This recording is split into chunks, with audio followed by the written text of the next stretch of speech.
Well, it's a Friday the 13th. The president just announced a state of national emergency for the entire country. It's kind of an eerie day. The freeways are almost empty. A lot of people where I live in Silicon Valley are telecommuting. And the coronavirus is rampant.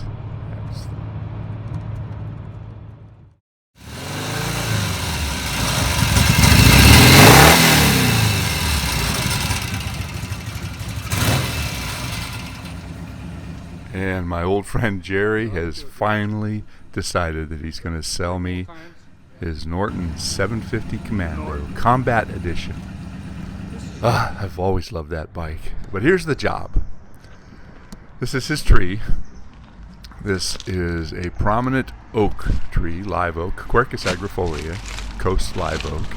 And it is so rotted. He's been begging me to save this tree for years, and those cables that are up there, 7 of them I put in, and there were 7 up there that were from 20 years ago past. So there's a total of 14 cables holding this tree together. Without those cables, this tree would just self-destruct. But the decay has reached a point where I advised him highly. I said, it's time, Jerry, it's time. You gotta get rid of this tree. So we got the job. Sadly, he's not too happy about it, but he recognizes that it's time. So I'm going to use my electric saw. I'm up in the small bucket because we wanted to get all the low brush out of the way first. We have both trucks there, the big bucket and the small bucket, and we'll get around to using the big bucket when we get all the side stuff out of the way. So in this video, I'm going to open the door to a problem that a lot of people have in this industry, and that's using a chainsaw with one hand. The problem is that there's a lot of people that say absolutely not, it's dangerous.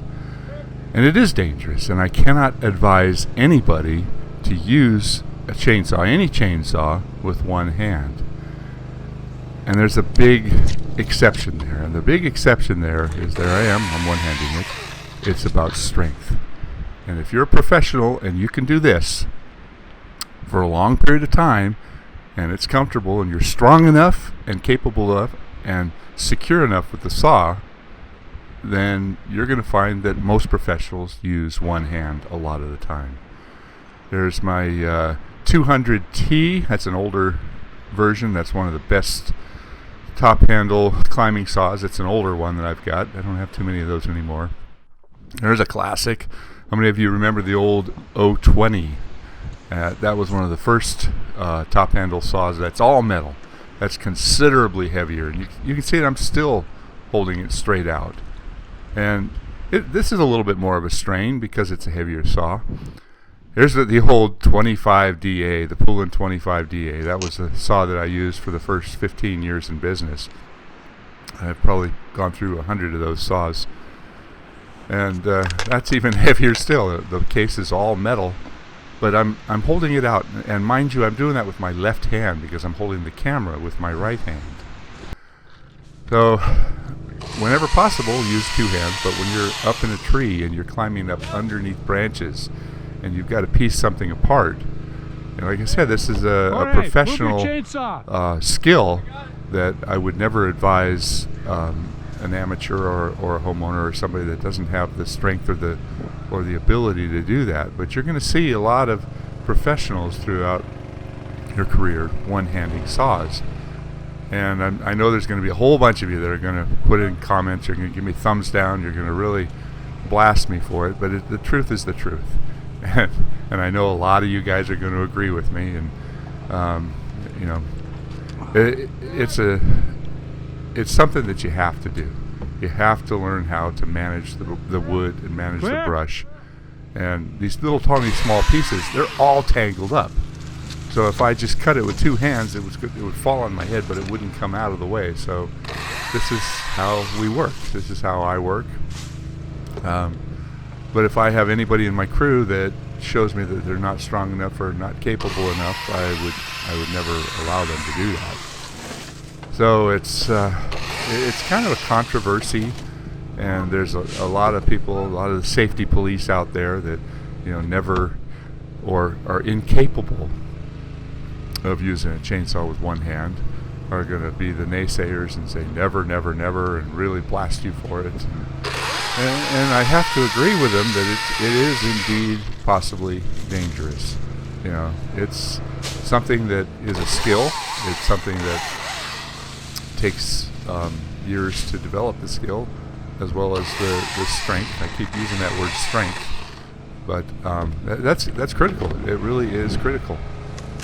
So a lot of times I'll make a cut both sides, but I'll leave just a hair in there, and it allows me to break it and pull it all the way down. So I'll make the cut bottom, top, put the saw down, and then I can break that last little bit without it falling out of the...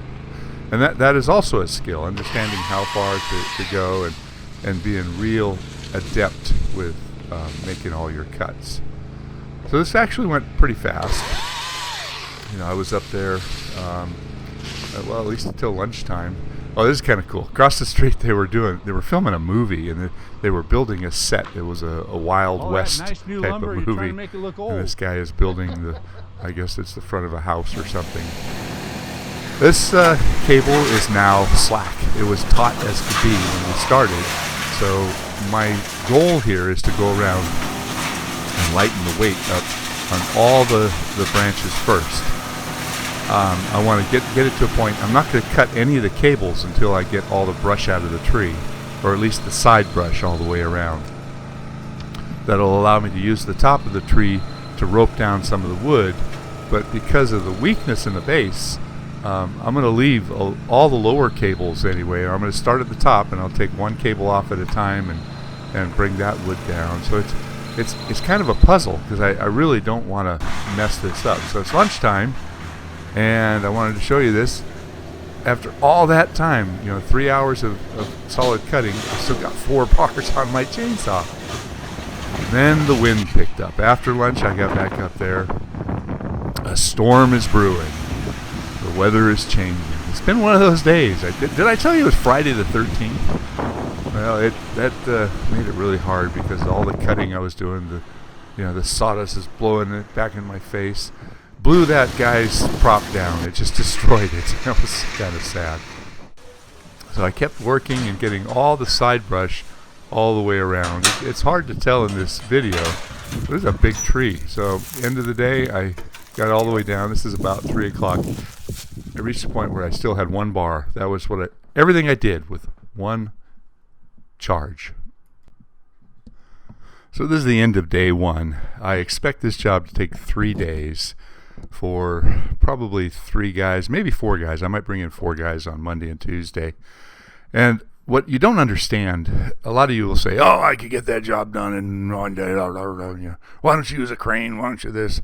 Well, there was so many issues on this job. I couldn't use a crane because of the wires, because of the location. The wood, if you've not cut Coast live oak before, there's something in the wood that just gums up your bar and gums up your chain constantly. You can go about half an hour or so, and you've got to get out and spray down the chain. There's so many issues with dealing with this particular type of tree that makes it harder and slower, and the wood is very, very heavy. I didn't want to break anything. I didn't want to damage anything. So this is end of part 1. I'll have 2 more days there, and I'll continue showing the video. When I get to the cables, it's going to be an interesting story all by itself. So thanks for following along this long, and hopefully this will all work out okay.